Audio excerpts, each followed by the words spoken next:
Well, good morning to everybody. It is Thursday, March 26th, and so we're going to continue today at our parables by Peter.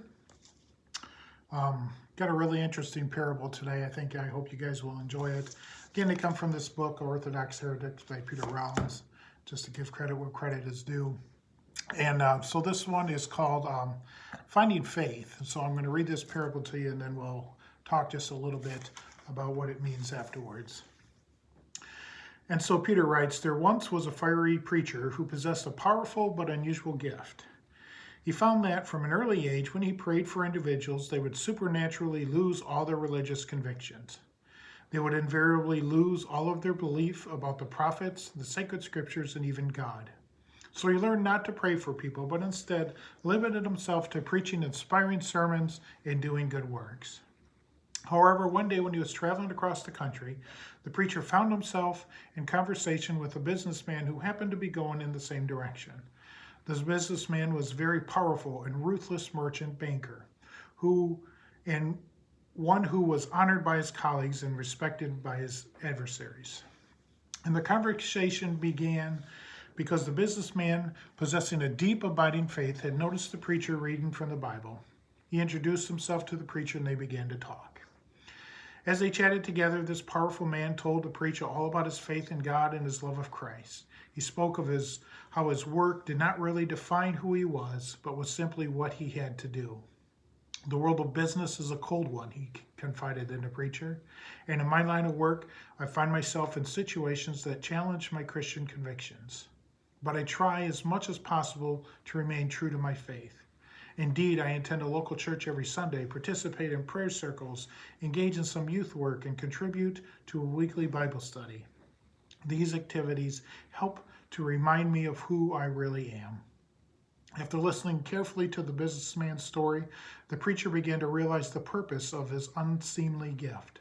So he turned to the business and said, "Would you allow me to pray a blessing into your life?"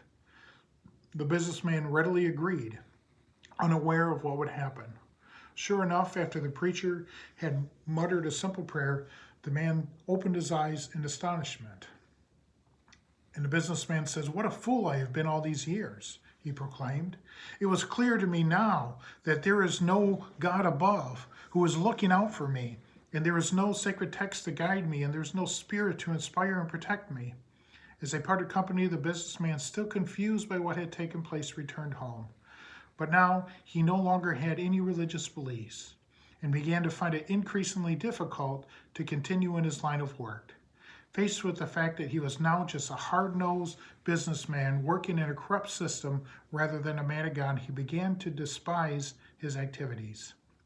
Within a month, he had a breakdown and soon afterward gave up his line of work completely. Feeling better about himself, he then went on to give to the poor all the riches he had accumulated and began to use his considerable managerial expertise to challenge the very system he once participated in and to help those who had been oppressed by it. So one day, many years later, he happened upon the preacher again while walking through town, and he ran over, fell at the preacher's feet, and began weeping with joy. And eventually he looked up at the preacher and said, "Thank you, my dear friend, for helping me discover my faith." I think that's a really cool story. Maybe that's just me. Definitely not orthodox and certainly not something that we would ever read in our Bible, but I think it does truly have a lot of meaning for us. And I'll just tell you a quick story. I have a friend of mine, his name, we'll call him Bob. And Bob is a businessman. He works in, I guess I don't really know what department he works in the business that he does. He's a great guy. He would give you the shirt off his back. Many times he's invited us to his house for dinners and all these things. Just a really great guy to give you anything that you ever needed. Not a religious man, so to speak, didn't go to church very often, went every once in a while, never did Bible studies or anything like that, but went to church every once in a while, and he would call himself a Christian, and, according to today's standards, he probably would be as well. The problem that Bob had, though, is at work he was very good. He was very good at what he did, and he was ruthless, and he'll even tell you that he's a different person at work. At work, he has to be this way to do his job effectively. He told me a story of one time he was working at um, this company that he is at, and they had to make some cutbacks and they had to lay people off. And so the management team, he was a vice president or something at that time, and the management team decided that they were going to lay off the bottom 1,000 people in seniority from this big company. And people were wondering, well, how's it going to take place? Who's going to do it? Who can do it? And Bob said, well, I'll do it. It's no big deal. I'll just tell them flat out. So they had a little gathering after the shift or whatever, and he just told them flat out that these, from this number on, employee number on, you are now all laid off beginning tomorrow. And he lost no sleep over it. And that's tough. That is so tough to hear and to see such a really good person be like that at his work. But as he says, I have to be like that in order to do my job effectively.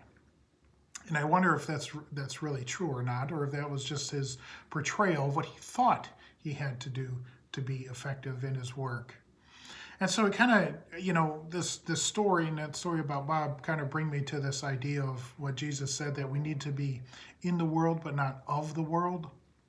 So we need to be a part of the world. We need to work. We need to get our educations, whether it's high school, college, trade school, whatever it may be. We need to go to our jobs, whether it's a doctor, a nurse, a teacher, a pastor, a fire department person, a police officer, a grocery store attendant, whatever your job may be. We have to do that. We have to be a part of all of this. We have to create lives. We have to create retirements. We have to do all of these things that are important to our lives here on earth. And so that is being a part of the earth, part of this world, but being, or not, that is being in the, so we need to be in the world but not a part of the world. So that's being in the world but not a part of it, because we, as in our Christian faith, need to be thinking differently about this.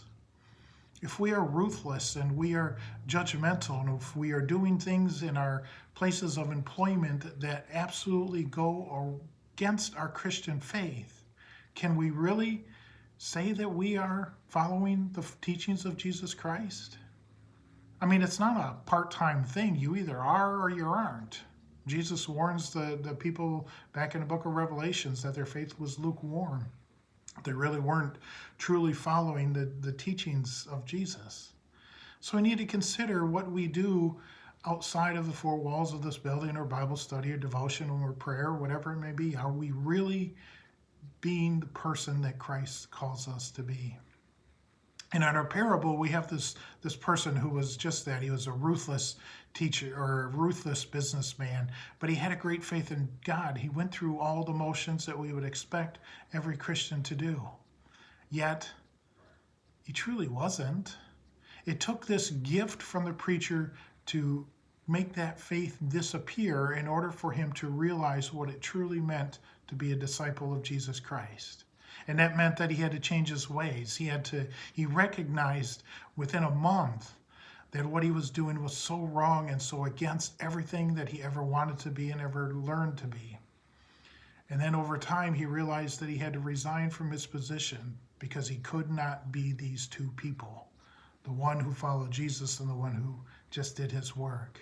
And so he gave up his job, his wealth, and he started giving to the poor and started doing all the things that we would expect somebody of faith to do. And in the end, we find out that he truly found his faith, what it meant to be that person that lives in the world but is not of this world. And I think that's just a fascinating story that Peter has written for us to share this day. Because let's face it, we live in a time that's pretty rough right now. I mean, we're in our, second week of isolation, and we got at least 3 more to go. And so how do we be in this world? We be in this world by being isolated and by not being together. But we need to be a part of this world as well by reaching out to those in need, reaching out to our seniors, reaching out to our shut-ins, reaching out to our friends and neighbors, and all those things that we're called to do as followers of Christ. So it's tough. It's a hard thing to balance, especially now. So I just simply want to ask you, as you consider this parable and consider that phrase from Jesus about being in the world but not of this world, what do you do that maybe is contradictory to that? Are you like this businessman? Or are you living two sides of the same coin? Or are you living the way that Christ asked you to live both in your work and in your, your walk with Christ. For you can't separate the two. They are bound together. They are stuck together. That is the way that it is. Dietrich Bonhoeffer writes in letters from jail when he was held in prison in Nazi Germany. And he talked about this very subject, that we as disciples of Jesus Christ can't separate that. Yes, we need to be a part of the world, but we need to be in the world as well. We need to walk our faith 24/7. We can't separate that. And for him, it meant, as a theologian and a scholar in Nazi Germany, it meant going back from New York, where he was a professor, and going into that area and living out his faith as much as he could. And it eventually got him hung just a couple days before the war ended. He was a man of faith who lived in those ways. So our challenge in our simple way this morning is just to think about our lives and what we do. Are we in the world too much, or are we of this world? Let's consider that, and let's think about that as we go about these next few days. If you need to find this parable, you can Google it online. It's there. I can send out copies of it if you need to. I just want to remind us to stay connected to one another. I know these little devotions and these little things are somewhat helpful to some people, but it's more important that we stay connected with one another by reaching out. Friends, we are in weird times, and it's difficult. It's difficult for many of us. Even us introverts, it's hard to stay isolated for so long. So go out into this world and be that person that Christ calls you to be. Don't be that hypocrite who lives one way at work and one way at home. For that's not what truly being a disciple of Christ means. It means that we are one. We are one in the Spirit. We have Christ who lives in us and amongst us. So go out and be that disciple of Christ. Be the businessman at the end of the story who realizes all that he has done and all that he can do is for the glory of God. It just took him something dramatic to realize. We don't need that dramatics, for we hear it and we see it as we study and read and pray for one another. Go out in this world and be the disciple. Go out in this world and show that you truly are the disciple of Jesus Christ and what that looks like. That's all I have for now, my friends. Tomorrow is Friday, and that devotion will be sent out at 10 o'clock as well as Saturdays. Sunday, we're going to look at another parable. It is the parable of the 10 virgins, and we'll take a look at that. We are going to do that in the same format we did this last Sunday as a watch party. So we'll send out an invitation on Facebook that you can respond to, and at 10 o'clock, that video will be posted to the church's Facebook site, where you can watch it and you can interact, you can ask questions, and whatever you want to do in that. If you have an opportunity to share those posts, please do. I mean, I've reached a couple people that are just friends downstate that have seen these posts by shares. So I invite you to share them and let people know that our church is still vital, our church is still alive, even though the doors are locked, we're still doing great ministry things. We did have one prayer request come in. That's for Sue Woodard's daughter has been admitted to the hospital for various things. We've talked about this in church for several times, and we just want to lift her up in our prayers. A couple other quick announcements that we're not doing the Monday night dinners anymore. This meal is truly what it should be. It's more about the community than it is about the food. So we just haven't not had much participation in that. This week we served maybe 20 meals. The week before it was 35. So the point of this was not necessarily to feed everybody, although that is important. It is about creating community, and we've done just that. But we need to end it. It's just we're not working out as well. Doesn't seem a good use of resources at this time. We can use them for others. There's an email that I'm going to forward to everybody this afternoon about making masks. Carrie Jansen had forwarded to me some instructions and a video on how to make these. In Munson Hospital, where she works, is accepting these masks. You can take a look at them and can participate in whatever way that you want with that. I'd also just invite you to call somebody from our church. Let them know they're missed. I know these cards and letters and phone calls are really appreciated by many. I'm getting a text message as I watch this, so this is kind of cool. Yeah, so go out and stay safe, stay away from everybody. Don't go out unless you really need to. And I know even my presence being in the churches kind of goes and violates what we're supposed to do, but I think it's important that I'm actually in the building as I do this. So I'll continue to do it this way. With that, I will let you go. We will see you tomorrow at 10 o'clock for our devotion. And again on Saturday, and then Sunday we'll do the group thing, whatever it's called. Watch party, that's what it's called. So we'll see you guys. Remember that God loves you. There's not a whole lot you can do about it. Peace.